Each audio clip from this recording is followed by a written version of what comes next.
Patient వచ్చి doctor గారు ఏ కండరాలు పట్టుకున్నా కూడా నొప్పేనండి అన్న, రిపీటెడ్గా రెస్పిరేటరీ ట్రాక్ట్ ఇన్ఫెక్షన్స్ వస్తున్నాయి అని అన్న, లేదంటే కండరాలు ఎప్పటికప్పుడు పట్టేస్తున్నాయి డాక్టర్ గారు, బెడ్ మీద అట్నుంచి ఇటు తిరుగుతుంటే పొట్ట కండరాలు పట్టేస్తున్నాయి, లేకపోతే 4 అడుగులు వేస్తూ ఉంటే తొడ కండరాలు పట్టేస్తున్నాయి, పిక్కలు పట్టేస్తున్నాయి అన్నా కూడా డాక్టర్ వెంటనే వైటమిన్ D3 టెస్ట్ చేయించుకోమని చెప్తారు. ఏమిటి వైటమిన్ డి అంటే మన శరీరంలో 4 రకాల విటమిన్స్ ఉంటాయి. సో ఫ్యాట్ సాల్యుబుల్ విటమిన్స్ అనమాట. ఇవి 2 రకాలు ఉంటాయి, water soluble and fat soluble. Fat soluble 4, ADEK. వీటిలో డి విటమిన్ గురించి మనం ఇప్పుడు మాట్లాడుకుంటున్నాం అనమాట.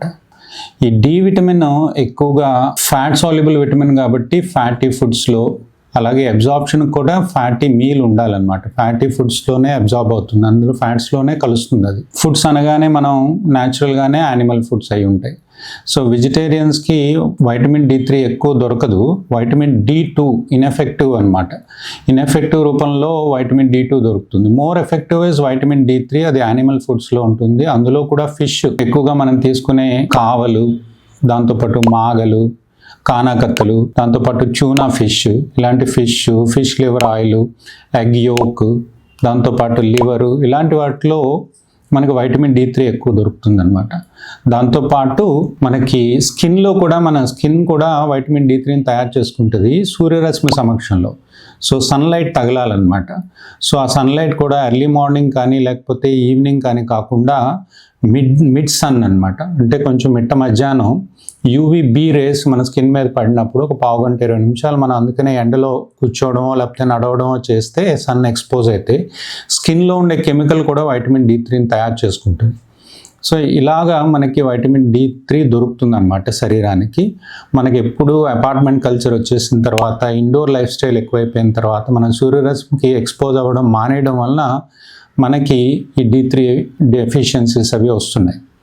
ఇప్పుడు మనం ఎలాగా దీని వైటమిన్ D3 డెఫిషియన్సీ వస్తే ఏమవుతుంది డాక్టర్ గారు అని చాలామంది అడుగుతుంటారు. సో D3 ఎక్కువగా కాల్షియము, ఫాస్ఫరస్ అబ్జార్ప్షన్కి ఉపయోగపడుతుంది అన్నమాట. కాల్షియం మనకు దేనికి అవసరం? మన బోన్ స్ట్రెంగ్త్కి అవసరం, మన మజిల్ స్ట్రెంగ్త్కి అవసరం.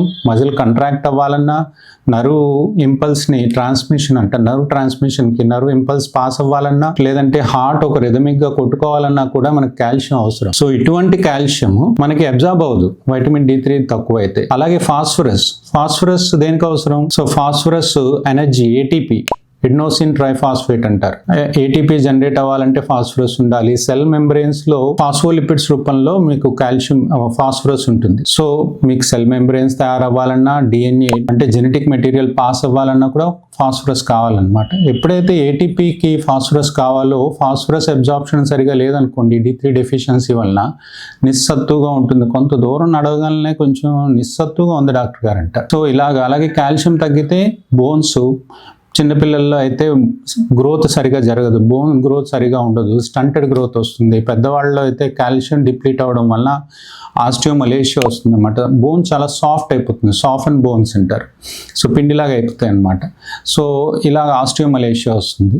ఈ డెఫిషియన్సీస్ వస్తూ ఉంటాయి. దాంతోపాటు అడాప్టివ్ అండ్ ఇన్నేట్ ఇమ్యూనిటీకి, అంటే ఫస్ట్ లైన్ ఆఫ్ డిఫెన్స్, ఏదైనా మనకి మైక్రోబ్స్ అటాక్ చేసినప్పుడు మన ఇమ్యూన్ సెల్స్ వాటితో ఫైట్ చేస్తూ ఉంటాయి. ఈ ఇమ్యూన్ సెల్స్ జనరేట్ అవ్వాలన్నా కూడా వైటమిన్ D3 అవసరం కాబట్టి, సో D3 దొరకకపోతే ఇమ్యూనిటీ తగ్గి మనకి రిపీటెడ్గా రెస్పిరేటరీ ఇన్ఫెక్షన్స్ వస్తూ ఉంటాయి అన్నమాట. అందుకని మనకి వైటమిన్ D3 చాలా ఇంపార్టెంట్. మరి ఎలా గుర్తించాలి డాక్టర్ గారు అంటారు. సో ఎలా గుర్తించాలంటే, డాక్టర్ గారు టెస్ట్ రాస్తారు, బ్లడ్ టెస్ట్ రాస్తారు. బ్లడ్ టెస్ట్లో నార్మల్గా మనకి 30 to 50 నానోగ్రామ్స్/మిల్లీలీటర్ అనేది నార్మల్ పారామీటర్ అనమాట. సో 20 కన్నా బిలో ఉంటే డెఫిషియెంట్ అంటారు. సో ఈ డెఫిషియన్సీ ఎక్కువగా ఓవర్కమ్ చేయడానికి డాక్టర్ సప్లిమెంట్స్ ఇస్తారు. సప్లిమెంట్స్ వాడుతూ ఒకసారి కరెక్ట్ అయిపోయిన తర్వాత మెయింటెనెన్స్ డోస్ కూడా ఇస్తారు. అది కొన్నాళ్ళు వాడాల్సి ఉంటుంది. ఇలా వాడుతూ ప్రెగ్నెంట్ ఉమెన్కి అయితే కొంచెం ఎక్కువ అవసరం. అలాగే CKD patients, chronic kidney disease patients కూడా డైరెక్ట్గా వైటమిన్ D3 వాళ్ళకి కిడ్నీ, యాక్చువల్గా మనం తీసుకున్న వైటమిన్ D3 అది బయోలాజికల్లీ యాక్టివ్ ఫామ్లోకి మారాలంటే, కాల్సిట్రియాల్ రూపంలోకి మారాలంటే లివర్లోని కిడ్నీలోని ప్రాసెసింగ్ జరగాలన్నమాట. ఈ ప్రాసెస్ ఎప్పుడైతే కిడ్నీ సరిగా పనిచేయట్లేదో, కాల్సిట్రియాల్ రూపంలో మారకపోవడం వల్ల అది మనకు ఉపయోగపడట్లేదు అన్నమాట. వైటమిన్ D3 మనం తీసుకున్నా కూడా. సో అందువలన వాళ్ళకి డైరెక్ట్గా కాల్సిట్రియాల్ రూపంలో ఇస్తారు. కిడ్నీ పేషెంట్స్కి, సికేడి పేషెంట్స్కి అనమాట. ఈ రకంగా మనం ఎక్కువ అవసరం ఉన్న వైటమిన్ D3 వాళ్ళకి ఎక్కువ అవసరం అనమాట. దాంతో పాటు కొంతమంది యాంటీ ఎపిలెప్టిక్ డ్రగ్స్ ఎక్కువ వాడుతున్న వాళ్ళు, అలాగే స్టిరాయిడ్స్ ఎక్కువ వాడుతున్న వాళ్ళు, ఎక్కువ అంటే చాలా ఎక్కువ డ్యూరేషన్, మంత్స్, ఇయర్స్ టుగెదర్ వాడుతున్న వాళ్ళు అనమాట, కొన్ని డేస్ కాదు. అలాగే అండ్ డైరెటిక్స్ ఎక్కువ వాడుతున్న వాళ్ళకి D3 ఇష్యూస్ వస్తూ ఉంటే అవి కూడా డాక్టర్ చూసి కరెక్ట్ చేస్తారనమాట.